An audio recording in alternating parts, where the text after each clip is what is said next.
Creative Collaborative is a monthly meeting, a community of artists that come and discuss how to live a successful creative lifestyle. It is held the second Tuesday of every month at the Provo Recreation Center at 7 p.m. We invite speakers from all industries, such as the arts, community, business, and entertainment, to come and share their story with us. Our goal is to inspire people to be creative and provide a network of connections to support one another. The group is open to all. The meeting is free, so come and be part of it with us. Come be creative.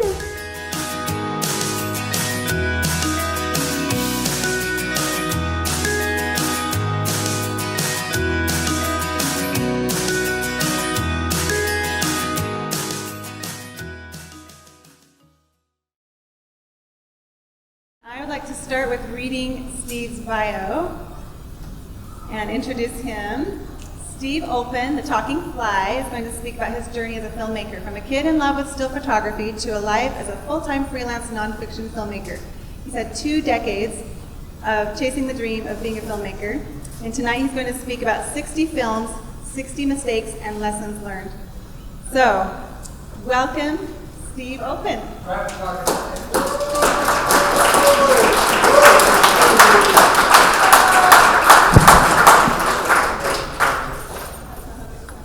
Is this how you get the sound? Okay, I have to be tight. Before we start, I'm going to do one thing really quick. Let me know. This is the newest, I have a little personal passion project that I do on YouTube, and I want to show you my newest film from it. You should crank the volume on it. Okay.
Okay.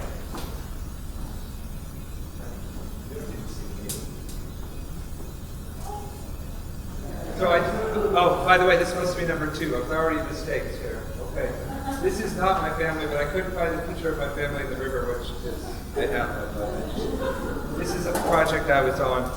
But the reason I brought that up is because once me and my kids were up this canyon, and we met all these crazy old hippies. And they were awesome, and they were having so much fun. And they said, I go, what are you, you're a group? And they said, yeah, we're Dancers for International Peace, or something like that. And this is what they said that I thought was so beautiful. They said, we get together and dance for peace, like 2 times a year, big groups hanging out. And she said, we don't know if it helps, but we know it doesn't hurt. It was really beautiful when people get together. And a lot of that kind of celebration is what I like to capture in my films. I don't consider myself at all a journalist.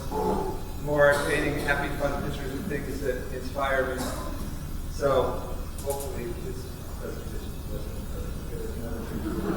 I started doing photographs as a kid. Love it. Magic of photography was awesome. I couldn't get enough of it, and I'm still doing it to this day, and actually returning to it a little bit more. And it's just so much fun. And then when I switched to motion picture photography, it was just bigger and better and funner, and I really enjoyed it. So I really love taking pictures of stuff like that. In college at BYU, I struggled with several majors, and then I decided to change into filmmaking, and I was interested in nonfiction filmmaking, and Sharon Swenson, who was there, she said, well, we don't really do documentary stuff. Our big thing is getting kids in the Disney internship, but you can stick around and do what you want. And they just let me stick around and do what I wanted, and they were very supportive of me trying to figure out nonfiction filmmaking and kind of exploring it on my own. But they were very supportive, and a lot of them knew a lot about documentary. They just didn't have organized courses in it. And so it was super awesome. It was fun to do at BYU and find kind of my people there. And some of them are still my people years later. And it's really, it was awesome. Okay, so when I changed my major, my buddy Russell Wrinkle also changed his major to art and ceramics. I don't know who got the idea first, but we were sitting there kind of, I had an English major, outdoor rec, advertising. Advertising wouldn't let me in. And so I said, well, I'll just do what I want to do. And he said, well, I'm going to be an artist too. So the first thing we did after that first semester or first year was, I think we wanted to go to Mexico, and we couldn't afford it. So we packed up our bikes. I think we had 2 t-shirts, maybe 1 pair of shorts. I don't know what we did. But then we hitchhiked. We rode out to I-15 or BYU. Hitchhiked into Idaho, slept at the side of the road, wild camping, right? In a gravel pit. And then we jumped a freight train into Portland or into Oregon. And then we started riding the coast. And we just said, we need to live like artists. And we had so much fun. And to this day, in fact, it was about meeting people, hanging out, sleeping, crazy, funny parties all night, Germans and Aussies and all this stuff. We had the time of our life, and I don't know, I think that's informed the way I try to look at my filmmaking. In fact, a guy I met on the side of the road 26 years ago is actually here visiting. Stand up, Dave, please. So you never know who you're going to meet at the side of the road. So Dave, I think, was using the restroom at the side of the road. We pulled up, he goes, "Good night, mate." And 3 weeks later, he's sleeping in my parents' living room. And Dave's a coal miner from Australia, retired coal miner now, and now he's doing the Grand Canyon with Zionist daddy. So we're all connected in this something. But so that was really important. We got to live like art. Let's go do this thing. And it was my friend. My friend is actually really successful ceramic artist and super awesome. And see. Also Steve Bassonnet taught me how to do what are these things called? You know? So I have to make sure I start on time. I'm good on time. I've talked before, we just ramble. And this was a double incident. Okay, that was the film I made in school. The second film I made, there's not much to say about it. I forgot to grab a photo, but that's where I learned how to be a filmmaker. Joe Benyon, who was my ceramics teacher at BYU, and I worked on the film for 18 months. There was times when I would work from 4 in the morning till midnight, And then I would leave the edit facility and sneak back in, and I got in trouble with the BYU police. And that's where I really learned how to make movies. And my wife Noelle said, you got to tell them to actually cut it down. So scissors and tape, just rolls and rolls of tape. And I really had fun with that film. And that was a film that played at Sundance, and I'm still friends with the family. And now the guy that I met at the side of the road is going with the Potter to go down the Grand Canyon for 18 days. I hope they get along. They've never met. But I feel kind of connected to those two goofballs. So that's where I learned how to be a filmmaker, and it was just by doing. I was at BYU once, and this is we'd have these lectures, and the faculty said, "Here's an internship, and here's an opportunity to work for free." And all the students sat there and did nothing. And this lady who spoke, who now works for Ad News, she just really ridiculed the students. Says, "I can't believe all these opportunities you've had, and you've all said no." And I thought that was really interesting, because when I would go to school, a lot of times we would hear of these opportunities and just jump on them. And I remember going and filming Art Arfons, who was the guy that was the motivation for Arthur Fonzarelli in the Happy Days. And he was trying to get the speed record back on the subclass when he was like 70 years old, and his eyes kept swishing into his head, and he couldn't get his race car going fast enough, and he was an old man. And he was awesome. We would just go do all these crazy projects for free, and it was really fun to be a student and kind of take in a lot of cool stuff. So I guess if the Rolodex, she said you need to be in contact with people, always stay in touch, and that's been a thing that I've always tried to stay with, genuinely stay in touch with people. I made this, that was one of my first paid films. It was about writing in college, and I did a lot with college when I was there. I took advantage of it and stayed around a little bit too long, and I'm still in the area. So. But I like the idea of, I read a lot about documentary filmmaking, then I thought the idea of writing was a lot like filmmaking, putting pieces together. And that film was just really fun. It was just a bunch of kids talking about writing. I remember one girl said, an essay has no form except for the form that you give it. And I've always thought that with documentary, like a documentary can be whatever you want, you know? And that's what's really fun with YouTube now. You can do whatever the heck you want. And if people like it, you just keep doing it. It doesn't have to follow anything, you know? Okay, forget that one. Forget that one. Okay. I have to be done at 6 students. There's a guy named Greg Godfrey who did Nitro Circus with Travis Pastrana, and he was a famous motorcycle filmmaker. And he was really, the thing about Greg Godfrey is all he wanted to do was ride motorcycles with his kids and his friends. And he found a way to make a living at it. He's been doing it for decades. He's about my age. And one time he offered me $50 to go shoot a bike rider. And I did it. I think it's the lowest paid job I've ever had, technically. $50 for the day. And I met Tim Fuzzy Hall, who was kind of the godfather of BMX dirt jumping. And after I met him, I decided to make a film about him. And we got out the credit card. And that basically turned into about 12 years of almost steady work in action sports. And I made a film called Dig. And that guy had just won like the world championships. He won the X Games. So that was, I guess, I don't know if this thing is advice or whatever, but you know, you can practice on the kids down the road jumping off the block, which is fun. I instantly was with the world champion, and it really helped me out in like my career, and it opened up a lot of doors to be working with these guys. I'm still good friends with them, and they're really fun guys. And TJ had this guy had a really bad concussion. He smashed his, I think he went about 12, 15 feet to his face. He was in a coma for quite a while, he's out of it now, but it was so dangerous, but it was fun, and it was interesting to be with these kids and how passionate they were about bike riding. So, I don't know why I put this. That, working with those athletes led naturally to more television work, directing TV shows, because they saw the work that Noelle and my wife Noelle, we stuck our neck out, got a credit card, and started filming these big shots. So I was thinking, no cold calls, like they knew my work because I had been doing it.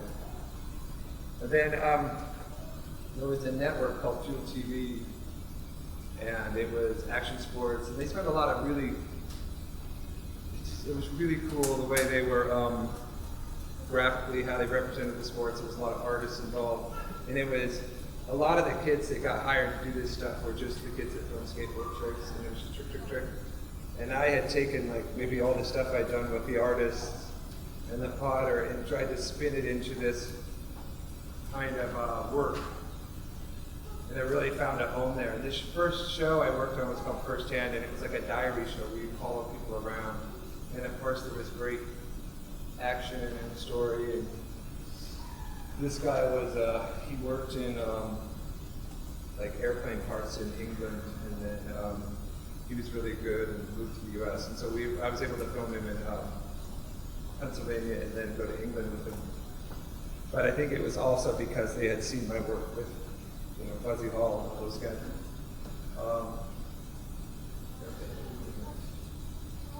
Oh, that's another thing. It's like, I don't really want to go to Hollywood, be a Hollywood filmmaker, but maybe I say that because I couldn't pull it off, and not a lot of people do pull it off. And I'm quite happy working with brands, doing corporate videos, working with bicycle companies, and just stuff that I'm passionate about, artists, musicians, whatever. I'm super in love with that, and it's been a real good home for me. And that's Gary Fisher, who's awesome, and it was fun to work with that goofball who was sometimes credited for starting mountain bikes, but there's a lot of people that started mountain bikes. I was in Australia filming a film about him, and I also tried to do something for his bike company, and I kind of failed. So I'm supposed to tell you a lesson. Sometimes when you're serving two masters, it screws up, and that show got canceled because I screwed it up.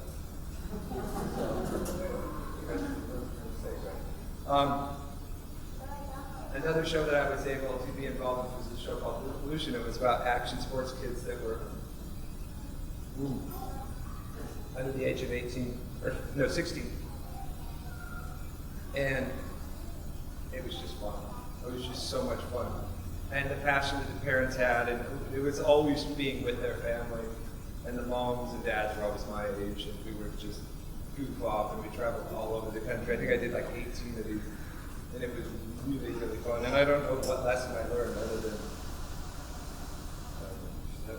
I'm trying to. Okay. I also got a dream job with these people. Okay. Do a little bit more. So I went to Riggs of Idaho, right? And this is a small file, so we're going to look at it anyway. Growing up in Los Angeles, I had a friend who never wore underwear. He always had his swim trunks on. So he could go surfing at the beach after school. He never had to change. So he always had his swim trunks on under his jeans. And then in Idaho, I met all these crazy farmers that were, they would water ski in the canals behind pickup trucks.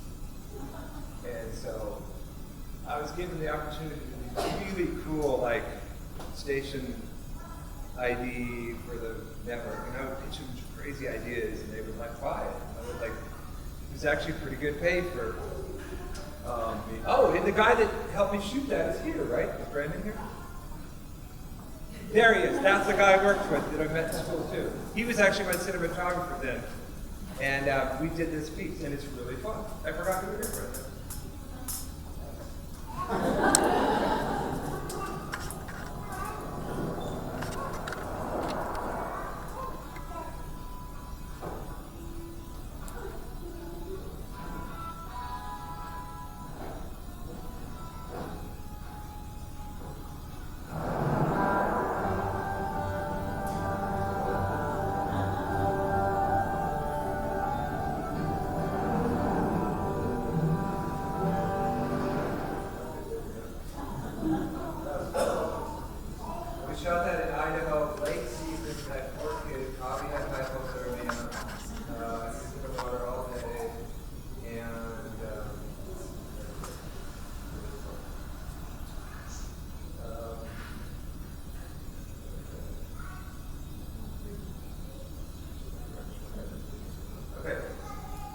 okay, I'm going to backtrack.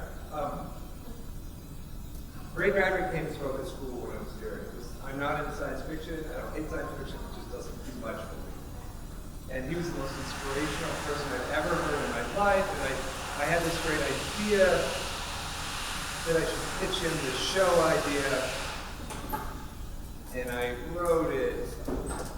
And then I rewrote it. And I sent it to my dad. And I sent it to Noel. And I spent like months and months writing this letter. What a waste of time, right?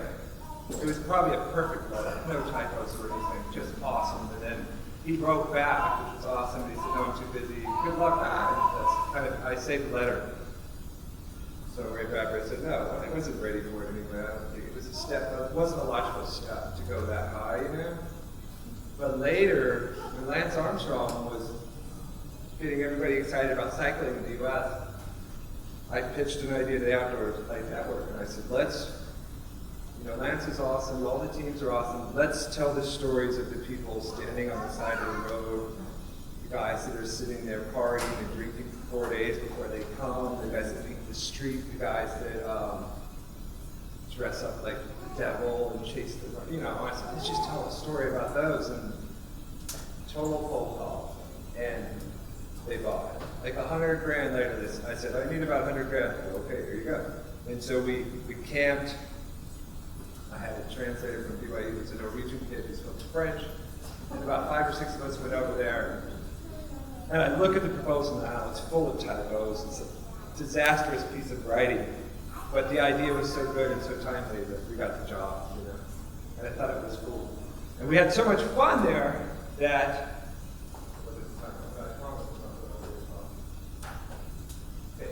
we had so much fun there that I wanted to go back, and my wife is Noelle, and she's very adventurous. She said, let's go for 2 months. We can afford it right now. So we took the kids to Europe for 2 months, lived in a camper for a month, and then spent about 3 weeks on our friend's farm in Denmark. And I think a lot of it was the idea that I got camping in Europe, how much fun it could be. And so a lot happened from Lance Armstrong, and he changed our life, I think. And then we ended up going to Australia camping as well. And so it was fun. And I guess the reason I did is it was terrible writing, but the idea was good, so I got the job. Then I applied for the TV show, the TV network, Fuel TV was giving away $1 million. 100,000 to 10 different people. And I spent a little bit more time on my proposal. My friend helped me design it. It was about skateboarding. And then I won that too. Got $100,000 to make this film about skateboarding for a year. And I look back at that. But I guess the idea was good. It was poorly written again. But they liked the idea, so I'm not advocating people to terrible lives. Oh, look at this. I was relaying this 60 films, 60 lessons, right? And Eric Carter was a world champion at the time. He's a downhill mountain bike guy. Had rainbow stripes on him. He was the current world champion, dual slalom or something. And when he rides bikes, we were out having fun, and he didn't have clips. And I said, well, my wife was always saying you have to wear clips, and all my friends say you have to clip into your pedals. And he goes, oh no, I'm just here having fun. I'm not going to wear clips. And that justified me not wearing clips when I ride my bike. That's Noelle about 2 weeks ago when she was clipped in, and she fell down, and she had a bruise for a long time. Oh, she was clipped in. Poor girl. Maybe she should run flat pedals, right? Lessons learned, right? Oh, that's the one about Ray Bradbury, whatever. Oh, let's watch this. Brian, you stand up. That's Brian. Okay, a few years ago, I started a YouTube project because I just love making films. And YouTube was there's no gatekeepers. You just do whatever you want. You can do anything. I mean, some people have really fine-tuned it, found ways to make a living. I'm not quite there yet. I do make money on my YouTube channel, and it's getting better every day. But it's just a total passion project. And I wanted to do a film about Brian. This was the first film I did on my YouTube project, and I knew Joe and Brian had been painting together for 20 some odd years or something, 15, 20 years. And I just made a really cool little observational film about him. I called it The Talking Fly, my YouTube channel, because it's like fly on the walls. It's certainly always used in documentary. And then I always kind of like, there's no rules. You make the style you want. There's no format before you give it. So I'm always talking during the film. And that's the kind of premise of my YouTube channel, is observing passionate people that are doing art, going on trips, or giving back to the community. This one we should crank. Well, I don't know how loud it is. It's only a minute clip.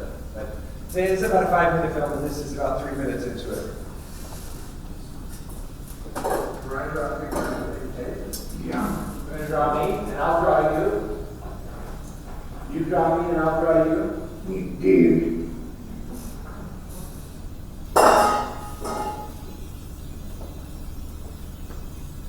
Looks like I'm sitting on your lap.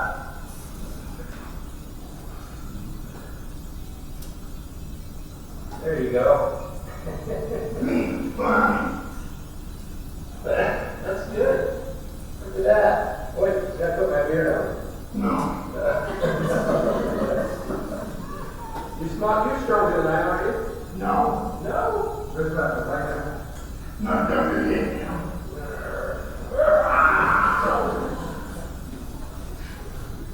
You're stronger than me. Definitely. That was a cute, fun film. I had a lot of fun with those guys, and it was fun to do something I didn't do anyway. And let me see where my heart will take me. I would say ask questions, but then we'll just get sidetracked. That's Corey Nastasio, nicknamed Nasty. That's his mother, Angel. He's a bike rider. And because I met Greg Godfrey, I met Tuffy Hall. Because I met Tuffy Hall, I met TJ Love, because I read all these people. And this guy was about, I don't know, fifth guy down the road. And this guy's great. And he's covered red tattoos, pierced everywhere. He's one of the funniest people I've ever met. The year I filmed him, he crashed his bike so many times that he was not at the top of his game, but he was so funny and awesome that I decided to make a film about it. In fact, one time he crashed his bike so bad at a contest that it took him 4 hours to find where he parked his car when he hit his head. Poor guy. We also spent September 11th together. We were in a hotel in Florida, and we had about 4 days of just sitting there thinking about, will we ever get out of here? We were in South Florida, right where those guys had lived. And he was his mom's from Florida. But, you know, sometimes people are like, you need to do the world champion. And I just said that a while ago. Sometimes personality is more important than entertainment. And this guy was great. And I think he's so much fun. He was so fun to work with. And that was one of my 2 films that I ever made that were best at festival, at a film festival. This one being an action sports film festival, and I was really happy with that. It was about an hour long, and it was him and his mom fighting, being friends, being silly. And I guess I used to give advice too, right? And then this guy was the world champion, and I asked him if I could work with him, and he said, of course you could. Yeah, let's do it. And I just not afraid to ask if I could work with people. A lot of times you're afraid of them, but they're like, yeah, sure. Let's do it. He also just passed away, and really sad for that community. He was a complete legend in the sport, and the best if there ever was in that sport. And he took his own life. I don't know if it was from a lot of head injuries, but it was very sad, and a lot of kids looked up to him, and he was a really nice guy. So, advice. Once I did a project where I went to China. And I had issues with the producer, and it didn't end great. And in the end, I apologized. I don't know who's at fault. We were probably both at fault. But it was really wonderful when they kind of totally forgave me for being kind of being a pain in the butt. That's one thing I've learned with several people I've learned with is being able to say you're sorry when you're wrong. And they were really sweet, and I said sorry to this producer, his husband and wife team. they both. I saw them separate times, and all they did was just like, it's okay. There's good people in the world. Thank you for forgiving me. And I wasn't the worst, but I do learn the anxiety production. A lot of stuff I do alone. Lately, I've been working with producers, working on TV shows, and I love having good producers. It's the best thing ever. I do enough of my stuff alone that it kind of drives me crazy. When I have someone that's really a smart, savvy producer, it's awesome. And some of the Fuel TV stuff, I brought in a guy from here, but actually I worked with today, who's a really, really solid producer, and it's fun to work with him. So I use producers. Okay. Let's watch a clip because we're tired of listening to me. Okay.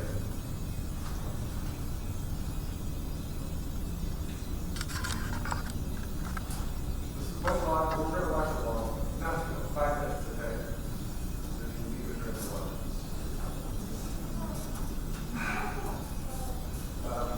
As I've gone up and down and made mistakes in my life, I got really lucky to work on a project called Turning Point, which was through BYU TV.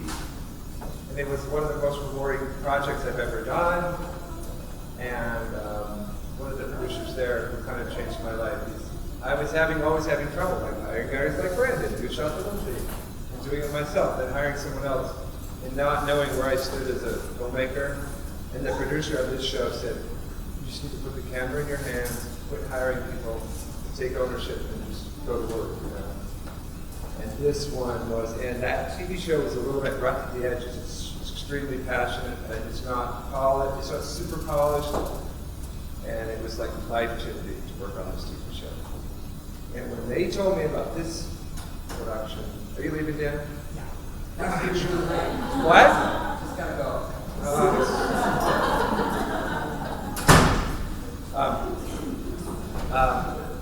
But I was in a production meeting with this production company, and they said, there's a lady who takes homeless kids, street kids in Portland, and teaches them the art of circus to get them off the street. She makes them, go drug-free, alcohol-free, get a job and get an apartment, and they train in circus. I fell in love with the idea in that production meeting. I couldn't wipe the smile off my face. I couldn't wipe the smile off my face the whole time I was shooting it. I'm still friends with all these kids, and every time I think about them, I smile, and I think I was looking at Maggie's Instagram today, seeing what she's up to. And this was like so wonderful to work on. We should crank this up. Yeah, you have to do this. You tell them this is what it takes to train, and they have to make the choice. I don't think being in a program that was going to make them more mature or create growth would be as attractive as being in the circus. But to be in the circus and to be good at circus, you have to be really good at self-care. You have to get enough sleep. You have to eat right. You can't be doing drugs. And hopefully they discover that by themselves. If they don't, then outright an intense training company. I'm Taylor. I'm 18. I'm the baby of the training company. I'm from Portland, Oregon. I do the tissue, otherwise known as aerial silk. I've taken instruction on the trapeze and the hoop as well. My name's Charlotte. I'm from New York, Rochester. Rochester. When I get up on a trapeze, it's really funny sounding, but for me it's really grounding, even though I'm not on the ground at all. I don't even have room to think. I have to be focused and I have to be there at that moment, or else I might fall off. I'm Maggie. I was born in San Francisco. I like trapeze. That was the most amazing feeling I ever had. I'm Josiah, born and raised in South Carolina. Getting on a trapeze, swinging around, just the simplicity of that's a lot of fun. The expectations are really incredibly very high. We're not just saying, let's make an empowering program for you and let's do a recital for the community. We're trying to turn these kids into professional circus artists in less than a year. And I think having really high expectations has been one of the reasons this program is so successful. They strive higher when the expectations are higher. And watching Libby. The year hard work, like physically and mentally, and especially with the transition that we're coming from. And nobody can understand the transition that we're coming from unless they've been there. The street is a hard place to be. It's a very rocky road. It's a really helpless situation. Nobody wants to feel like they can't help and provide for themselves. It was on a bright March morning. These kids have had some issues in their life, and they have some challenges. Living on the streets is not fun. It's a really difficult life, and so for a kid to make that choice that living on the streets is better than living in their family's home is an indication of the severity of that situation. All strangers were no friends to me. I had 2 tarps and a sleeping bag in my backpack. I've walked a lot of highway. I've done a lot of living under a lot of bridges. I spent maybe 2 months under here. I woke up in the mornings about what they really want to see. The clock from 8 o'clock. But I haven't been anywhere almost. I was waking up angry where I was. And I was, I'm so much better than this. I have so much potential. And I'm waking up underneath the fridge in the rain.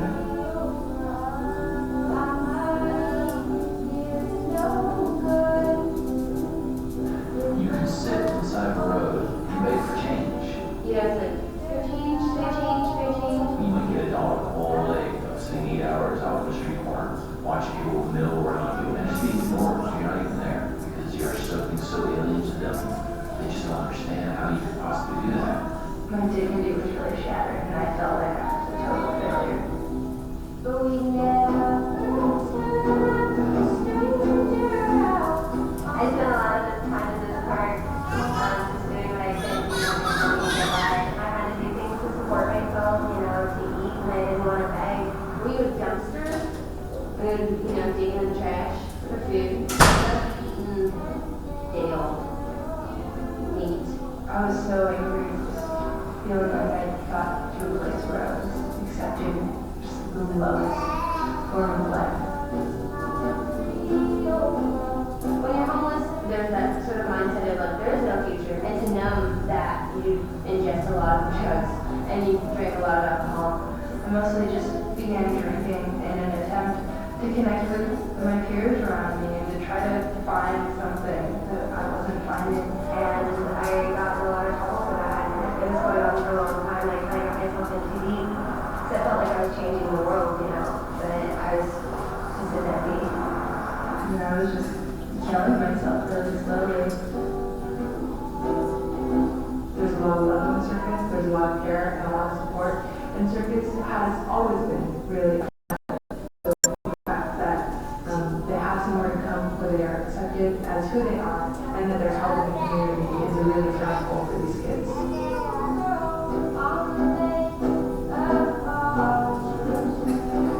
Homeless kids. It's a really big deal in Portland. There's tons of homeless kids that flock here. At least I'm one of them, but they need to realize that they're not just homeless kids. They're people too.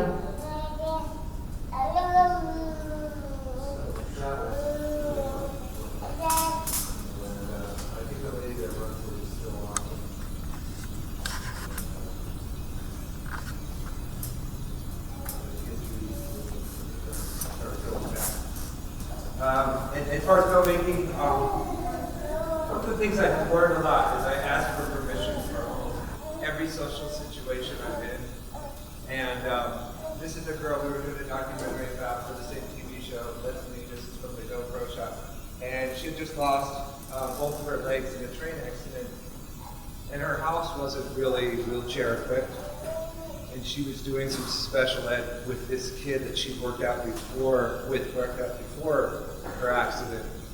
And occasionally she'd hop out of her chair and climb down the stairs with no legs, and because her house wasn't set up for her wheelchair.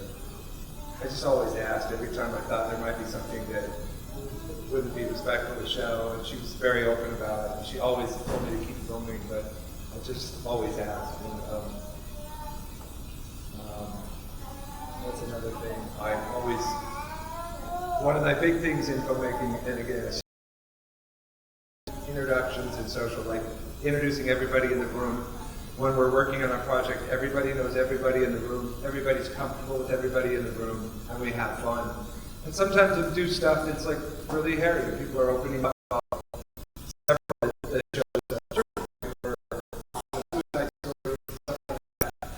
and having a really good, solid, sensible crew that could do anything and help out and be kind of really respect the person. Actually, that's the guy I ran into the side of the road, who was also Australian, but I couldn't get him out with his bike, so I flagged him down and we sat and talked forever. And he's awesome. And I always know I'm successful when I take a picture of somebody and the picture of them becomes their Facebook profile picture. Even though we only spent like 20 minutes together in our entire life. He said he likes to wild camp, he's not afraid of bears, and he's an Antarctic boat captain. And he likes to live on the road when he's in the US. Kind of like Dave, but Dave was a coal miner, not that's Jared, he's here. That's Jared. Oh, I brought this up because when I was in China, one of the lessons I learned is how to be a good host.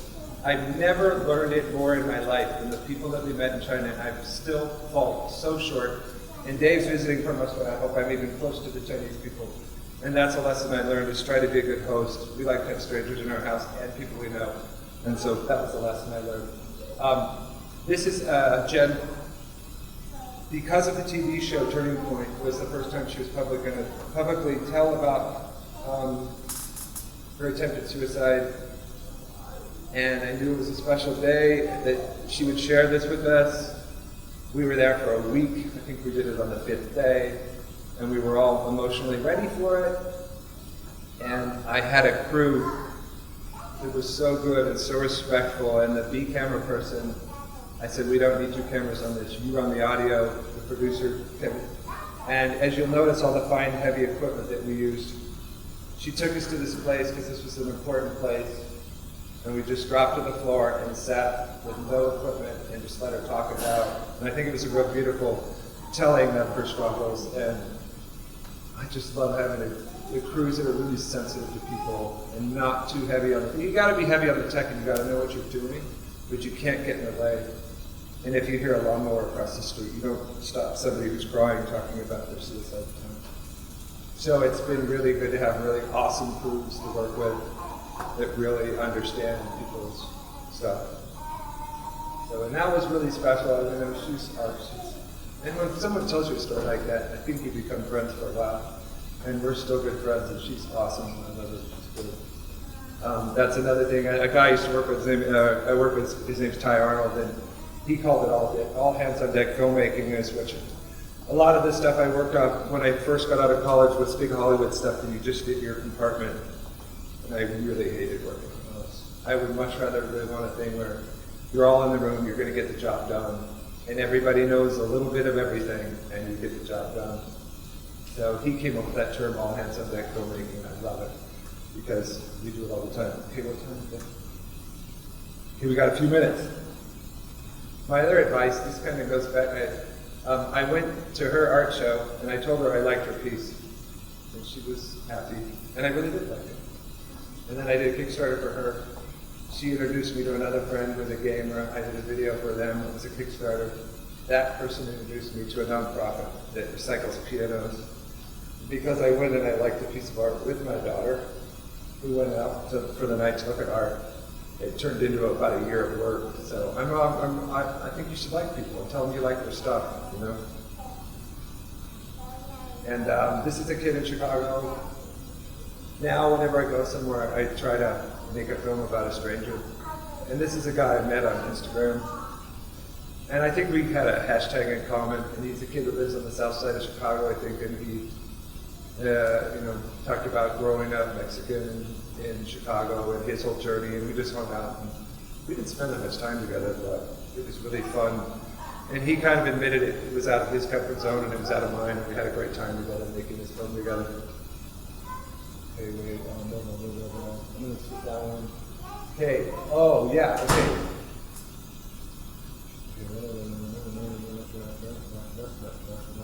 Bought that kid a chocolate, then he won a gold medal in the Olympics a few years later. That was kind of fun. We were talking about liking stuff. I also like being involved with the online community, with Instagram and all that stuff. And I worked for this company that was actually really kind of boring company. Don't tell them, they're super awesome guys. And they were talking about push and pull advertising. You go back in the day, advertising for pushed on you. Now you kind of decide who you follow. And he's terribly successful with his business. I won't tell you what it is, and he goes, "You just got to do cool stuff." And I thought about that, and I'm inspired by people who do cool stuff, and I post a lot of this cool stuff I'd like to do, like me and Nate swam across the lake in the middle of the night, and we post about it, and if people don't like it, I hope they just don't follow me. And I love to be inspired by people's travels, their artwork, and all that stuff. So I kind of really enjoy the whole online community, and I've met so many people online. In fact, last time I was in Olpin, I met this woman that I follow, and she knows Noelle and the kids, and I know her boyfriend and her dog, and she runs a restaurant, and we went and hung out with her. It was so much fun because we had a hashtag in common, and she has a real kind of fun outlook on the world. I was thinking of that.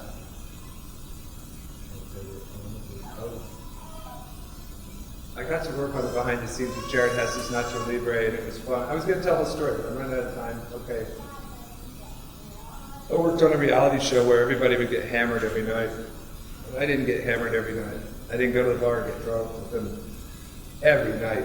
But I thought, and these guys were great guys. It's just so much fun. One day I took a box of crayons to the bar, and I sat and drew everybody in the bar, and I thought it was a real fun way to network with my people. And I was a designated driver that night as well. So it was kind of fun to do and kind of connect with your crew. Maybe handwritten letters, that's whatever. Tripod chair. I went 3 months without a tripod. This guy used to use a chair. My B camera guy did use tripods, and he's really stylish. But with this new style I use a lot of handheld stuff. And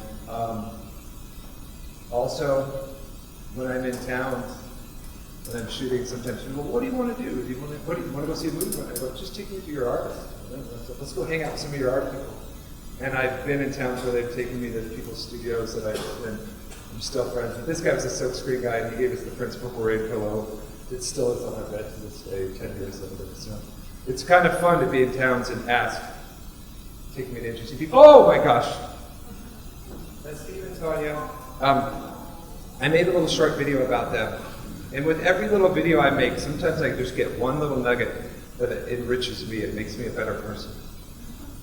And they made a coloring book. Oh, they were having giveaways tonight. And they're talking about their coloring book. It's an adult coloring book. They have a coloring party. But the takeaway I got from that was when Tanya starts talking about, there's a coloring book, but she's all about living this artful life. And she starts crying. But I'm making a film about their coloring book. So that was beautiful, and that's the takeaway I got, is living an artful life. And that's something that inspires me about Steve and Tanya, and I think about it all the time. So I'm going to wrap this up real quick. Sometimes I pretend I'm a photographer, and I go to events just to take pictures, and I'm not a press photographer, but I just make it. And it's fun. So I went to the India Festival one year, and they thought I was press, and I was just taking those pictures. I ended up emailing them some of it. Let me see.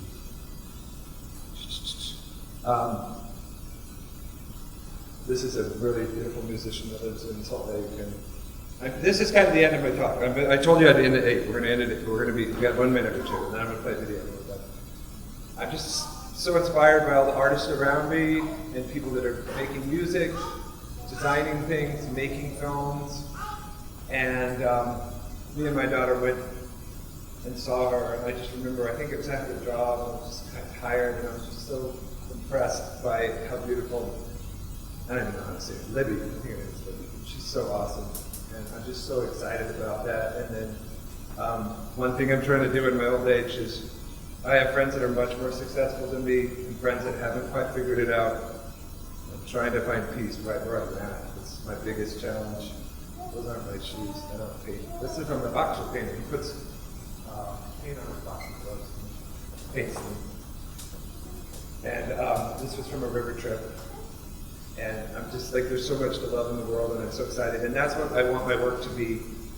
It's about celebrating good people, beauty around us, art, nature. That's my kids jumping in the river. I'm not going to explain what that means. Nice. That's my thing. Those are my contacts, but I want to show you one last film, and then we'll end 5 minutes after 8. Okay? I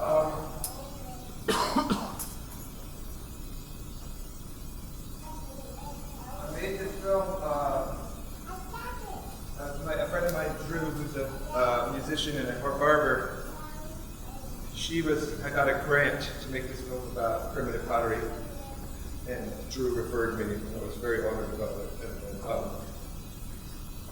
She told me how much money she had, and then I said, I can't go into the backcountry for 10 days with that kind of money. I'm sorry, I got kids and stuff. And she goes, well, I'll be there for a week, for 10 days, and you just come the last 3 days. And I said, perfect. And I brought my son and my dad, and we went and found her in the backcountry, and she made pottery, and it was really good, and it's done a really good thing for my YouTube channel, and it's been really good for her. And a lot of my films have really benefited the artist. No money's exchanged. If they don't like it, I just pull it down. I don't re-edit it for them. It's just my personal project, but usually because of the respect I have for them, they usually play it. And this is a piece that's maybe 4 or 5 minutes long. And then that will be the end. And we can ask a question, or we can just shut it down, and you can come ask me it. We should turn this up. Just a touch. And I'm going to sit down.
lucky to be a filmmaker, and I love what I do, and I'm still chasing the dream, trying to figure out how to make a living and things while putting up for erratic paychecks.